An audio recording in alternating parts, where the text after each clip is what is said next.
Hey everyone, welcome back to another portfolio update video on the channel. Portfolio is currently sitting at $7,441.92. For the day, we're up 55.87 and then 345 after hours. For the week, we're up 98.45. For the month, we are down 356.65. For the 3 months, which is essentially the all-time, we are down 137.81 or 1.82%. And yeah, sorry for the lack of videos. I just started my senior year in high school. Been studying for the SAT and doing college applications, so I've been very busy for the past month or so, that's where there's been a huge lack of videos, but I'm going to try and get back at it and find some time, just like right now. So yeah, let's just go through everything. To start off, you can see we have very few options right now, and our stock positions are pretty much identical, except for SPLG here. I'll go over that in a second.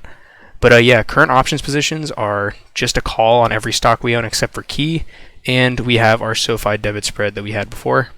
And these options are currently pretty much flat, all of them. Not much change here, and they're all set for the end of October pretty much, except for the November 3rd expiration on the T call.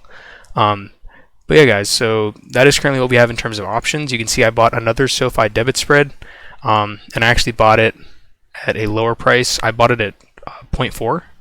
So let's see here if I can find it in the history. Yeah, you can see I bought a second debit spread for the price of $40, and it's since gone up to 47. So we're basically flat on this now, but we've at least lowered our average cost to 48. It was originally at 56, I want to say, so we were able to lower that by $8. So that's pretty great. I still really like this long-term play, so I'm happy to pick up another contract at a cheaper price. So that's another change we've made. Next is SPLG.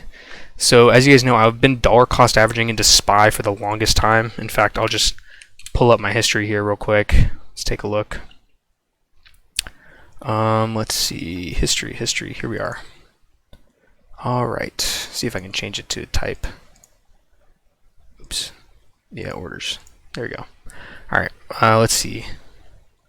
If we go back past, I'll go over all this stuff in a minute, but if we go back past that, okay, I guess it's not going to show my recurring investment. I guess I'll just have to go to my homepage to do this. You can see I paused it here. View order history. There we go. That's what I was looking for. Oh, and it takes me right back here. Okay. I don't know how to show it. Oh, here it is. Here it is. Got it. Okay. You can see I was buying SPY, about 1% of my account value in SPY every single day for the longest time. You can see if I keep scrolling, it goes back to August. Keeps going all the way back into July. Oh, whoops. I lied. Goes all the way back to August 14th that I've been dollar cost averaging into SPY. And just recently, I actually stopped doing this. You can see the last time we did this was, yeah, around September 15th, and I've since converted that entire position and this reoccurring investment into SPLG, which is literally identical to SPY in every way. It's just a cheaper price. Reasoning for this is because it is identical in what it tracks. In fact, let me just pull up TradingView real quick and just show you. It is basically just SPY at a cheaper price, and what's great about this is it allows me to sell options on my holdings. So eventually I can get to a point where I'm selling call options against my S&P 500 holdings if I want to. I probably won't be doing that very often because this is going to be the backbone of the portfolio, and it's basically going to be a forever hold, so I don't want to be losing my shares, so I probably won't be doing that often, or if I do, it's going to be a very low delta type of play. Let's go in here and quickly pull that up though, just so I can show you guys. It's kind of a lot going on my charts, so sorry about that. Let's go in here, SPLG. Boom, check it out. So as you can see, I mean, the orange line is SPLG and the blue line is SPY. I mean, if I go back to the all-time chart, okay, that's not good because SPLG started in 2006. But you can see, if I go back to when SPLG started, they've literally gained the exact same percentage. And you see, if I zoom in here, I mean, these lines match up exactly. So SPLG and SPY are identical in every single way. You can see if I go to intraday trading as well, you can see same thing, the lines match up perfectly. So those are identical ETFs essentially, but just one is a cheaper price. Like I said, this just allows me to sell options if I'm looking to, and because the price is $50, by the time I get my entire portfolio value into this, I'll have about 150 shares, so that would in turn allow me to sell call options against this If I just go give you a quick little example here, you can see for the November 17th expiration, if we were to sell, let's say, the 53 strike call, we could just pull in a nice little 20 bucks, and our entire account's worth of holdings would have to go up 5.5% for this to even be in the money, which is insane. So it just goes to show that by moving my holdings from SPY into SPLG, I can get a little bit of income every now and then, and it also lets me hedge my downside in case some kind of event happens on the market as a whole. But yeah, it's just nice to be able to sell call options, to have that option out there if I would like to. And that's about it, because it still pays the same amount of dividends, tracks the price exactly. So yeah, but you can see we're up to around $2,900 put into the S&P 500 at this point. Like I said, I'm buying 1% of my account every single day. And so yeah, it's almost at $3,000, which is equivalent to about 57 shares. And yeah, we're just going to keep doing this. It'll take probably another 2 or 3 months until my entire portfolio is in this, at which point I'll be selling options every now and then using margin, like cash secured puts, but I'll also just mainly be holding this. But on top of that, let me go into this real quick. I've actually started trading spreads, credit spreads, no debit spreads, just credit spreads, except for this SoFi spread here. But yeah, I'm just trying to get into spreads, trying to do a little bit more active trading, but by following a rule set, because I found that, especially with this most recent month where we had this huge downturn, you can see at one point I was down $600 in the month, down to $7,200, so about $241 from where I'm currently at. I was down on my all-time chart. We can go here, you can see down $350, which is a hefty loss. And what I really kind of found during this time where the entire portfolio dropped by that much, what I found is that a lot of the positions I had been entering were, there really wasn't any reasoning behind opening those positions. I was kind of just opening positions, if that makes sense. So I would be selling puts on, I'd basically be selling puts on all the companies that I'm selling calls on, just for the sake of selling puts. There wasn't really any incentive for me to buy more shares of the company, or there wasn't any inherent reason behind it. I was kind of just selling options for the sake of selling options, and that worked very well during times where the market is bullish as a whole. You can see I was doing that, and that worked great through July, and even up until the beginning of September. But as soon as we had a sharp pullback like this, you can see that kind of idea of just selling options for the sake of selling options really does come back and bite you. As you can see, I had this really sharp decline here from being up $90 to down $350 in less than a week span. So I think this significant sharp drop here, which you can see in SPY too, so it wasn't just my portfolio, it's the market as a whole had this sharp drop off here. And I think what that taught me was you really need to have a reason behind your trades. You can't just be throwing trades and they stick. And I think because of the inherent nature of selling, calls and puts being so in your favor from the minute you open them, I think I kind of got that idea that I could just throw trades at the wall and see what stuck, and it was working great, of course, until we had this sharp decline. And that kind of taught me that I really need to be having maybe a rule set to follow, and also a reason for entering my trades.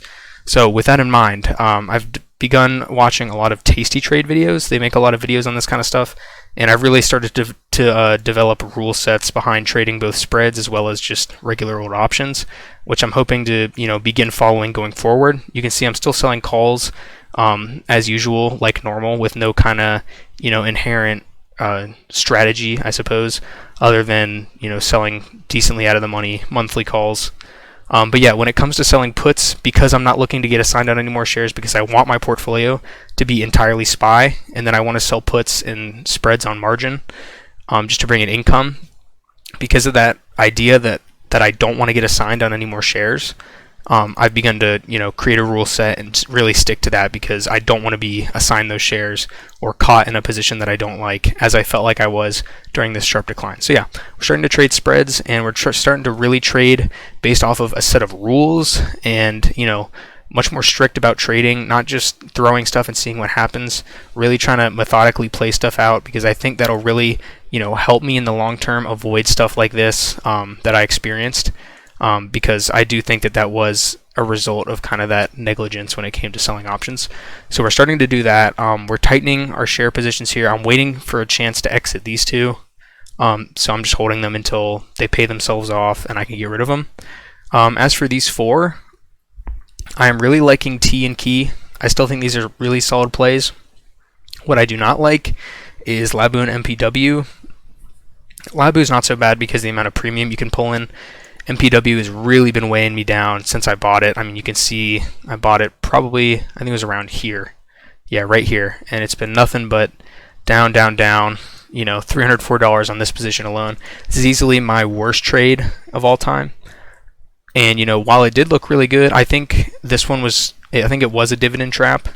You know, I think I kind of wanted to get into this for the dividend only, and I think I was kind of confirmation in biasing myself into buying it when it really wasn't a good idea. But we're here, and I'm still going to hold it. You know, I'm going to keep selling options, keep collecting dividends. I'm not going to just sell it because I do think that, you know, eventually we'll have maybe a little bit of a rise, and in the meantime I can keep collecting call option premium and dividends. So, I mean, as you can see, if I get down to, maybe it's not my history, let me go to my account history here. You can see we do in fact have a dividend coming in from them. So yeah, first dividend from them, that's good. It is sharply dropped from where they originally were having it when I bought the stock. I bought the stock when I think the dividend was somewhere around like 30 cents per share or something like that. So they've, you know, slashed it in half, which is unfortunate, but you know, from all the videos I've seen, it does make sense from a company standpoint that they would do this, but it does hurt my portfolio. And so yeah, that's where we're at on these two. I don't think it was smart to get into either of these just by the nature of what they are. I do still think these are two good companies, and of course I love SPLG and SPY. But yeah, guys, aside from that, I mean, we've closed a ton of positions. I can't go over all of them because it's been so long, but you can see I was doing all kinds of stuff. At one point I was doing iron condors, which was just not the move, I'm gonna be honest. You know, I really started tightening my trading ideas somewhere in this last week, where I really kind of realized I was just trading for the sake of trading, like all of these, you know, weird 4-option strategy, iron condors, put credit spread, all these weird strategies that I've never done before were kind of me just throwing on trades just for the sake of throwing on trades, because I kind of got into a weird mindset because of this drop, and that's what really made me have this realization that I need to be trading by rules and I need to really tighten my trading abilities here. So yeah, came to that realization, and you can see that reflected in my logs here with all the weird trades I put on. Luckily I didn't really lose anything at all. You can see like $5, $5, $7. Like it wasn't anything detrimental, but it was kind of a wake-up call that like I really need to lock in and tighten down my strategy a little bit, which is why I created these rule sets, as well as like stop loss and take profit, these ideas. So yeah, no, we're just going to do that. I did open up a call credit spread. I know I told you guys I started trading spreads. I've only traded one so far. It was a call credit spread on Visa at the 240, 242.5 strike. We can look in here, and it has all the information. Basically, I took a trade off of just some indicators. I know indicators aren't great, but we're just going to see where it goes. I can actually show you this trade here if we go to Visa, and I turn this off. See, get that out of there. Back to the daily with candlesticks. Yeah, here we are. All right, turn these back on. All right, so here's how I took this trade. I entered the trade on this date, right at market open, so around this price. Visa continued to fall down to its 200-day moving average where it bounced, but luckily my call strike was all the way up here, and the expiry was right here, so there was no chance that was going to bounce all the way back up. So yeah, really quick and easy trade. And I made $6, nothing crazy, and definitely not a good risk to reward ratio on that whatsoever. And this was before I watched all the Tasty Trade videos, and I realized like this is not the way to go. But regardless, I made this trade and I made a full profit on it, so I'm happy with it. But of course, going forward, really going to try and follow those Tasty Trade ideologies of risk to reward and stuff, because they do a ton of research and back testing. They know a lot more than I do. So of course, you know, I'm going to follow along with that and develop my strategy as I go. But yeah, guys, sorry this was a longer video. I really just had a lot to cover because it has been about a month since my last video, which is kind of crazy. Like I said, I'm going to really try and get these videos out to you guys consistently again, but I just have so much going on, so we'll see how I do on that. But yeah, I really hope you enjoyed this video, and I'll see you in the next one. Goodbye.